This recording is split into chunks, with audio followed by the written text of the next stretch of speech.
어느 날 문득 바람이 다르게 불어오는 순간이 있습니다. 익숙했던 창밖 풍경이 낯설게 보이고 당연하다고 여겼던 것들이 흔들릴 때가 있습니다. 그날 시탈타는 처음으로 세상의 진실을 마주하게 되었습니다. 왕궁에서 자란 그는 오직 젊음과 즐거움만을 보며 살아왔습니다.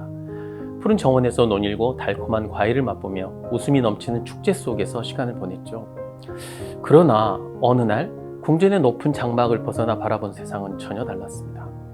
그곳에는 병드니, 늙으니, 죽음, 화장퇴, 연기, 흐느끼는 사람들이 있었습니다. 그제야 그는 깨달았습니다.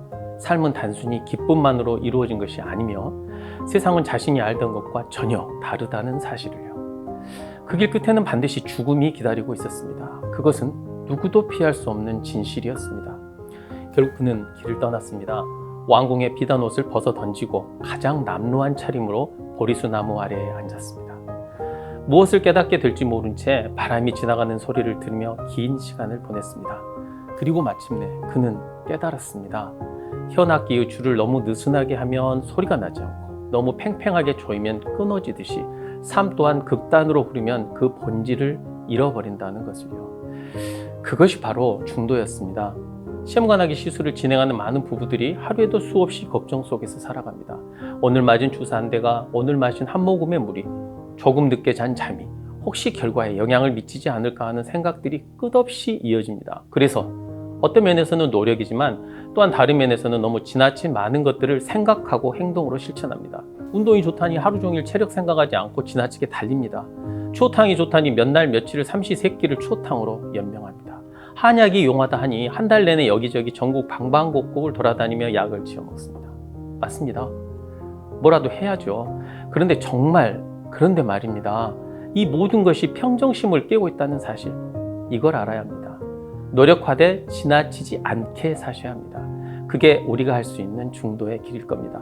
물론 살다 보면 또한 어떤 일을 해내야 하는 과정에 있을 때를 놓고 보면 어떤 날은 오늘의 걱정이 내일을 삼켜버릴 것처럼 커 보이고 어떤 날은 지나간 후회가 발목을 잡아 앞으로 나갈 수 없게 만듭니다.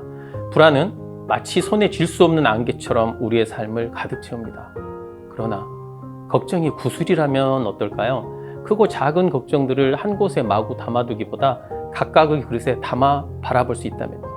그렇게 하면 우리는 알게 됩니다. 불안과 걱정만이 있는 것이 아니라 그 사이사이에 소소한 행복과 뜻밖의 행운이 함께 자리하고 있다는 것입니다.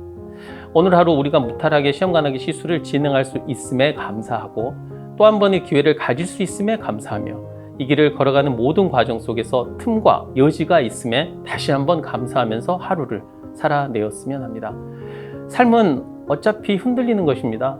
그러나 너무 느슨하지도 너무 팽팽하지도 않게 평온한 숨을 쉬며 하루하루를 살아가는 것, 이것이 지금 불확실성을 대하는 우리의 자세라 저는 생각합니다. 그리고 그렇게 묵묵히 걷다 보면 어느 순간 두 분이 바랬던 결실의 순간은 반드시 우리에게 찾아올 겁니다.